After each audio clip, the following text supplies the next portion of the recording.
मुद्दा हमेशा से नेपाल में रहा है और शायद यही वजह है कि 17 सालों में अब तक 14 सरकारें वहां पर बन चुकी हैं। जी जी, अगर हम लोग वही मैं कर रहा हूँ कि अगर हम नेपाल को देखें तो एक घटनाएं लगातार चलती रही, अनरेस्ट लोगों में रहा है। देखिए, अगर हम उसको धरातल पे देखें, धरातल पे अगर हम देखेंगे तो नेपाल को कभी हम लोगों ने एक अमीर देश होते हुए नहीं देखा। बगल में भूटान एक छोटा सा देश है, लेकिन उसके अंदर जो हैप्पी इंडेक्स वो बहुत अच्छा है। श्रीलंका की जो पर कैपिटा इनकम और वहां का जो लाइफ इंडेक्स है वो बेटर है। इवन बांग्लादेश का बेटर है, पाकिस्तान का भी बेटर है, लेकिन नेपाल कभी उस स्तर पे नहीं आ पाया, जबकि वहां पे एक अस्थाई सरकार मोनार्की के रूप में थी। लेकिन आज हम जिस परिस्थितियों में हैं, और चाहे भले ही हम मोनार्की को कभी अच्छा ठहराएं या इसको, लेकिन नेपाल में कभी भी हालात आर्थिक स्थिति पे, आप बिल्कुल सही कहें कि आर्थिक स्थिति पे कभी भी एक स्ट्रांग होल्ड नहीं रहा जो अपने लोगों को कन्विंस कर सके। और यहाँ पे प्रोटेस्ट में सोशल मीडिया की बात नहीं, देखिए सोशल मीडिया पूरे चाइना में बंद है, वहां पे कोई प्रोटेस्ट नहीं होता है, क्योंकि वहां की गवर्नमेंट एटलीस्ट इफिशिएंट है, जो अपने पब्लिक को इकोनॉमिकल डेवलपमेंट दे पा रही है, जिसकी वजह से, क्योंकि आप जो है मल्टी डायमेंशनल अप्रोच लेके अगर चलेंगे, अगर आप एक इनएफिशिएंट गवर्नमेंट अगर होंगे और उसके बाद अगर आप चीजों को, ठीक है सोशल मीडिया को बैन करना, बैन नहीं किया उन्होंने, एक्चुअली रेगुलेट करने की कोशिश करना वो बहुत ही अच्छी बात थी। मैं उसका बिल्कुल सपोर्ट करता हूँ, और हर देश का एक उसका एक राइट्स है कि वो अपने देश में अपने स्ट्रेटेजिक पॉइंट ऑफ व्यू से और अपने इकोनॉमिक रेजिलियंस के हिसाब से उसको जरूर रेगुलेट करे। लेकिन यहाँ पे जो इनएफिशिएंट गवर्नमेंट थी, कंटिन्यूअस इनएफिशिएंट गवर्नमेंट सिंस 1950, वो एक ऐसा जहर पैदा कर रखी थी वहां के जनता में कि इसको एक बहाना मिला और उसको इनका, मतलब आप ये कह रहे हैं कि राजनीतिक अस्थिरता हो या आर्थिक अस्थिरता हो या भ्रष्टाचार का बड़ा मुद्दा हो, जो सालों से तमाम सरकारों को झेलना पड़ा उस मुद्दे को, अब वो मुद्दे की आग जो लोगों के मन में, और खासतौर पर जेनजी हो या युवा पीढ़ी हो, उनके मन में वो आग थी, लेकिन उस आग में चिंगारी का काम सोशल मीडिया पर लगे बैन ने कर दिया।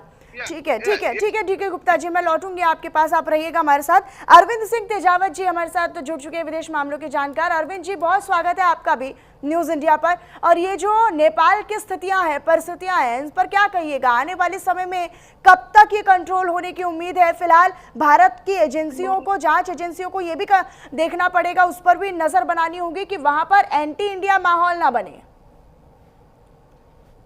बिल्कुल ठीक कहा है, क्योंकि ऐसे आंदोलनों को हवा देने के लिए अक्सर जो हमारे पड़ोसियों की प्रवृत्ति रही है, जिसमें नेपाल भी शामिल है, कि जब भी कोई किसी मोब को भड़काना होता है तो एंटी इंडियन सेंटिमेंट्स को हवा दी जाती है। हम पहले मनीषा कोइराला वाले प्रसंग में यह देख चुके हैं, लगभग 1 दशक पहले, और ऐसा अक्सर बार बार होता आया है कि वहां लोगों को भड़काने के लिए यह भारत का इस्तेमाल किया जाता है। पर यहाँ एक चीज ध्यान देने वाली है कि हमारे पड़ोसी देशों में ऐसी अस्थिरता भारत के लिए किसी भी तरह से फायदेमंद नहीं है।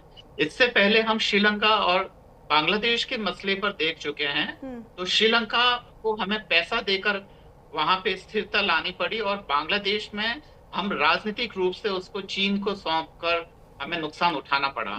तो बांग्लादेश के बारे में भी हमारे सतर्क रहने की जरूरत है, और ऐसे में हमारी इंटेलिजेंसिया को और ज्यादा मेहनत करने की जरूरत है कि वहाँ एक्चुअल हालात क्या है वह देखने की जरूरत है। तो ऐसे में रॉ की भूमिका काफी महत्वपूर्ण हो जाती है, और उसकी सही खबरें ही हमारे यहाँ के नीति निर्माताओं को नेपाल के प्रति सही नीति बनाने में मददगार साबित होगी। पर यह भी सच है कि जो केपी ओली शर्मा साहब थे, वो चीन की तरफ झुके हुए थे।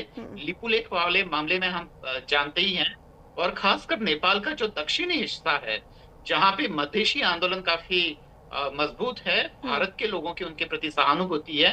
नेपाल एक लैंडलॉक्ड कंट्री है, भारत का बहुत बड़ा इन्वेस्टमेंट है, तो ये तमाम चीजें देखनी पड़ेगी।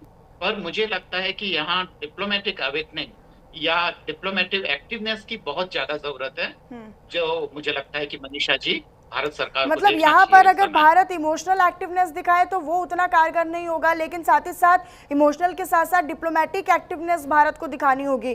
प्रधानमंत्री भी कह चुके हैं कि उस पर नज़र उनकी लगातार बनी हुई है, विदेश मंत्रालय कह चुका है, और हम तो लगातार भारत और नेपाल का रोटी बेटी का रिश्ता ही माना करते थे, और हर परिस्थिति में भारत जो है वो नेपाल के साथ खड़ा हुआ है, चाहे वो हमने बीते आंदोलनों के दौरान देखा हो या सरकारों के दौरान देखा हो। इस बार भी भारत की भूमिका भी काफ़ी अहम होने वाली है, निर्णायक होने वाली है, ये समझते हैं आप? बिल्कुल ठीक बात है, पर मुझे लगता है कि भारत की जो डिप्लोमेसी रही है, खासकर अपने पड़ोसी देशों को लेकर, मोदी साहब के जमाने में वो थोड़ी सी पैसिव डिप्लोमेसी रही है। मतलब ये हुआ कि हम राजीव जी के समय जो हमने शांति सेनाएं भेजी, वैसा एग्रेसिवनेस हम नहीं दिखा रहे हैं, क्योंकि वैसा कोई खतरा दिखाई नहीं दे रहा है सामने। हाँ। उस समय अमेरिका के श्रीलंका आने का खतरा था, और भारत ऐसा नहीं चाहता था कि कोई मजबूत राष्ट्र की सेनाएं हमारे अड़ोस पड़ोस में आए, चाहे वो अमेरिका हो चाहे चीन हो। तो यहाँ पर तो ठीक है, पर यहाँ भारत सरकार की जो प्रतिक्रिया रही है, चाहे वो बांग्लादेश हो या चाहे खासकर श्रीलंका के मामले में, और नेपाल के और भारत के संबंध क्योंकि बहुत ज्यादा घनिष्ठ है, नेपाल की पूरी निर्भरता भारत पर है, क्योंकि नेपाल में जाने वाला सारा सामान ही भारत से जाता है। भारत से जाता है। तो ऐसे में भारत सरकार की प्रतिक्रिया मूलतः यही है कि वह नेपाल की जनता के साथ है, क्योंकि भारत वही गलती दोबारा नहीं करना चाहता है जो उसने पहले की थी, खासकर बांग्लादेश के मामले में। बांग्लादेश में बाद में कुछ भारत की जो शुरुआती चीजें कुछ ऐसी रही कि जिससे ये संदेश गया कि वहां के सत्ता परिवर्तन से भारत सरकार खुश नहीं है। तो ऐसी स्थिति में ये हुआ कि नई सरकार जो बनी वो भारत से बहुत ही अलग हो गई।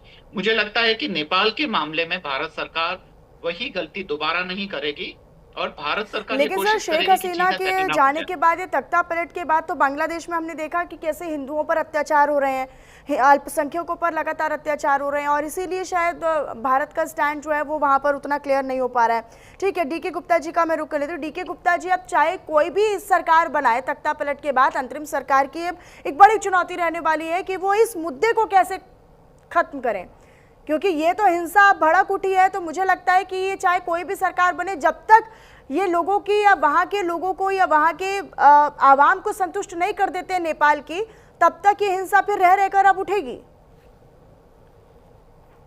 जी जी मनीषा जी, जैसे मैं बता रहा था कि 1950 से लेके और अभी तक की घटनाएं यही बताती हैं कि वहां के लोगों की महत्वाकांक्षा पर सरकारें नहीं उतरी हैं, चाहे वो मोनार्की रही हो चाहे अभी जो माओवादी सरकार रही हो। लेकिन एक चीज बहुत मायने रखने वाली, देखिए हमारे जो साउथ ईस्ट एशिया है और साउथ एशिया में है, आप एक जस्ट एनालाइजेशन करेंगे तो बगल में एक मिडिल ईस्ट है जहां पे 3-4 देश हैं, जैसे यूएई है, अरब है और ये सब कतर है, बहरीन है। एक प्रो डेवलपमेंट होते जा रहा है। मुस्लिम देशों के रूप में अगर देखें तो इंडोनेशिया और मलेशिया प्रो डेवलपमेंट है, क्योंकि उनका जो इकोसिस्टम है वो थाईलैंड के बगल में, सिंगापुर के बगल में है। और इसी तरह से नेपाल, और अब भारत एक प्रो डेवलपमेंट कंट्री है, चाइना भी डेवलपिंग कंट्री है, तुर्की इंटरनेशनल कंट्री होती जा रही है। तो उस बेस में अगर आप अलग थलग पड़ जाते हैं, बांग्लादेश कितना अच्छा डेवलपमेंट कर रहा था, उसका 7.4 था अभी लास्ट में, तो इसमें अगर आप पीछे रह जाते हैं तो कहीं ना कहीं यूथ के बीच में एक कुंठा रहती है, और वो कुंठा को अगर जब तक समाप्त कोई लीडरशिप नहीं करेगी तो उस देश में आने वाले समय में भी ऐसी परिस्थितियां होती रहेंगी, क्योंकि आप मूल रूट को जो है उखाड़ के नहीं फेंक रहे। जैसे नरेंद्र मोदी जी ने संसद में बोला था कि मैं समस्याओं को एनालाइज तो करता हूं लेकिन उसे जड़ से खत्म करना चाहता हूं। उन्होंने 370 के बारे में बोला था, उसको खत्म ही कर दो। तो आप चीजों को, कोई भी लीडरशिप अगर नहीं आएगी जो प्रूडेंट हो, जो समझदार, जो वहां के भावनाओं को समझे और रीजनल कोऑपरेशन को देखते हुए चाइना, भारत और देशों के साथ एक अच्छा मैत्री संबंध बनाते हुए अगर वो अपने लोगों के भावनाओं के साथ विकास करती है और वहां डेवलपमेंट कराती है, खासकर भारत के साथ बहुत ही अच्छा चांस, क्योंकि भारत वहां लगभग 33% एफडीआई है, जो दुनिया में सबसे ज्यादा वहां पे एफडीआई है भारत का। तो ये देश ऐसे हैं जो भारत का एक हमारे कल्चरल रिलेशंस भी है, उनको लेके अगर चलती है, क्योंकि एक बहुत बड़ा तबका नेपाल के अंदर भारत से सांस्कृतिक रूप से जुड़ा हुआ है। वो भारत को अपना रिश्तेदार समझता है, अपना भारत को घर समझता है। और यहाँ पे हमारे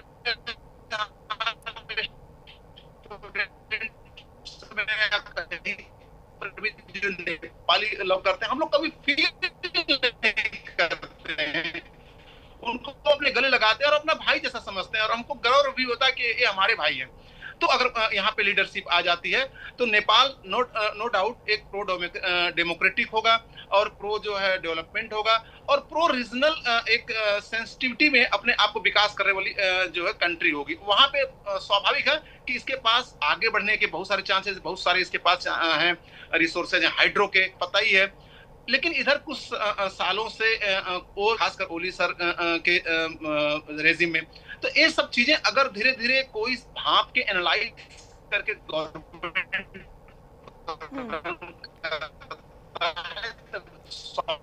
ठीक है गुप्ता जी, आप रहिएगा, मैं रुक करूंगी आपका। मैं अरविंद जी का रुक कर लेती हूँ। अरविंद जी, लगातार हम देख रहे हैं कि तख्ता पलट जो है वो लगातार वहां पर हुआ है, लेकिन अब जो प्रदर्शनकारी है वो ये मांग कर रहे हैं कि अब जो नई सरकार बने तो वो ऐसा काम करे कि जो जिन नेताओं पर भ्रष्टाचार के आरोप लगे उनको जेल में डाला जाए, है ना। और साथ ही साथ अंतरिम सरकार जब बनेगी या सत्ता परिवर्तन में कोई भी सरकार आती है, कोई भी पीएम बनता है, तो उसके आगे एक बड़ी चुनौती होगी कि वो यहाँ के युवाओं को भ्रष्टाचार के मुद्दे पर संतुष्ट रखे। नेपोटिज्म यानी भाई भतीजावाद जो सबसे बड़ा मुद्दा है, सोशल मीडिया पर भी हमने देखा नेपो बेबी ट्रेंड किया और सोशल मीडिया पर इन जेंजी की और युवाओं की एक ट्रेंड बन गया, एक आंदोलन इन्होंने छेड़ा और यही वजह है कि फिर एकाएक सोशल मीडिया पर बैन सरकार को लगाना पड़ा।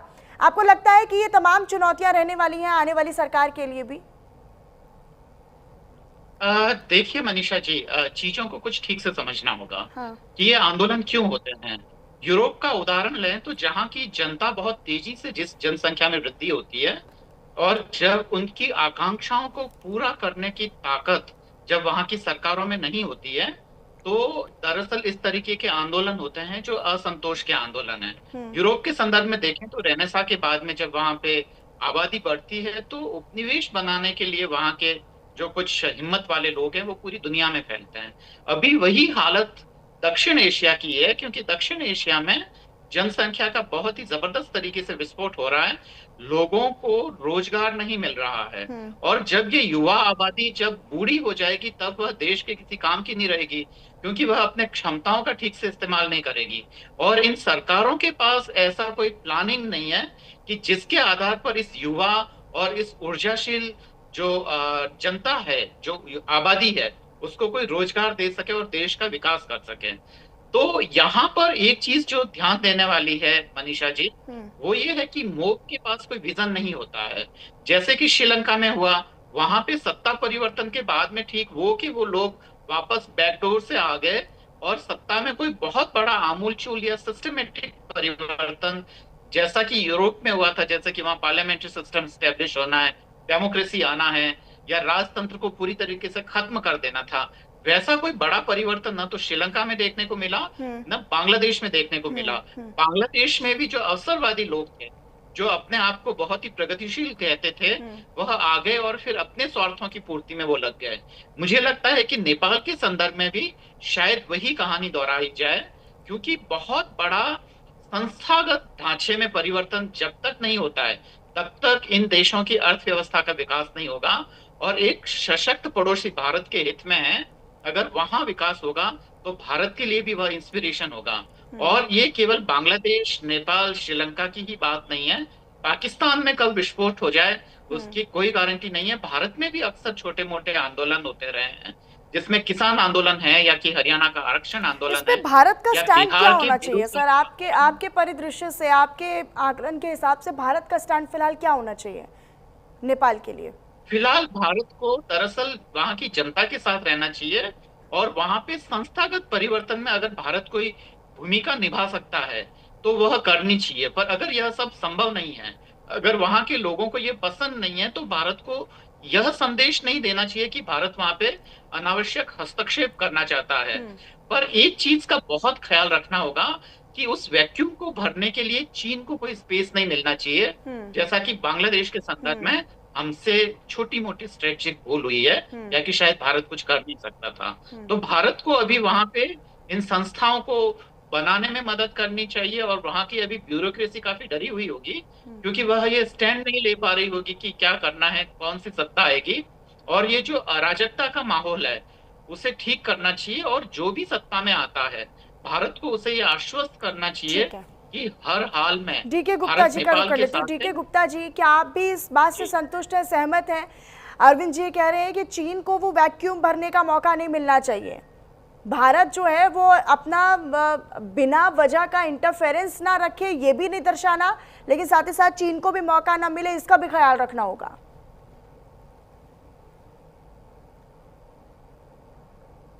और जो लोग इस पे अध्ययन पे जुड़े हुए हैं उनमें 2-3 थ्योरी चल रही हैं। एक तो थ्योरीज है कि सोशल मीडिया एक बहाना था और सरकार को उठा के फेंकना। सच बात कर रहे हैं हाँ। अरविंद जी की इसमें जो मॉब जो होती है और खासकर थर्ड वर्ल्ड कंट्रीज में और जो पहले कभी डिप्रेस कंट्री रही है, किसी गुलाम कंट्री रही है, वहां पे जब मॉब कोई अगर मूवमेंट करती है तो उसका एक संस्थागत सोच नहीं होती, विजन नहीं होता है कि उस देश के अंदर कैसा संस्थागत परिवर्तन हम करें। ऐसे नेपाल में हुआ है। और नेपाल में चूंकि जब ये चीज जो हुई है वहां पे भी मुझे अभी लग रहा है कोई विजन नहीं है उस पब्लिक का।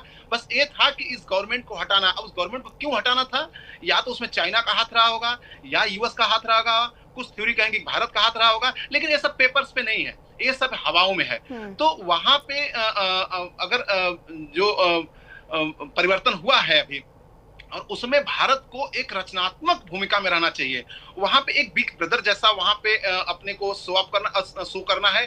और चाइना वेरी फर्स्ट इंस्टेंस है। देखिए एक घटना जो हम लोग को सुनाई परसों से दे रही है, लेकिन एक घटना कम से कम 2-3 साल से वहां चल रही थी। अभी वहां के फाइनेंस मिनिस्टर की गाड़ी ने एक छोटी बच्ची को, 13 साल की बच्ची को रौंदते हुए निकल गया, 11 साल की बच्ची को। और उसके बाद वहां के प्रधानमंत्री ओली ने बोला अरे छोटी मोटी घटना है। ये सब चीजें ना वहां पे चल रही थी, इंटरनल मैटर था, इंटरनल कंट्रोल नहीं था वहां। तो बहुत सारी चीजें हैं जो पिछले 2-3 काफी दिनों से, वीक से वहां चल रही थी।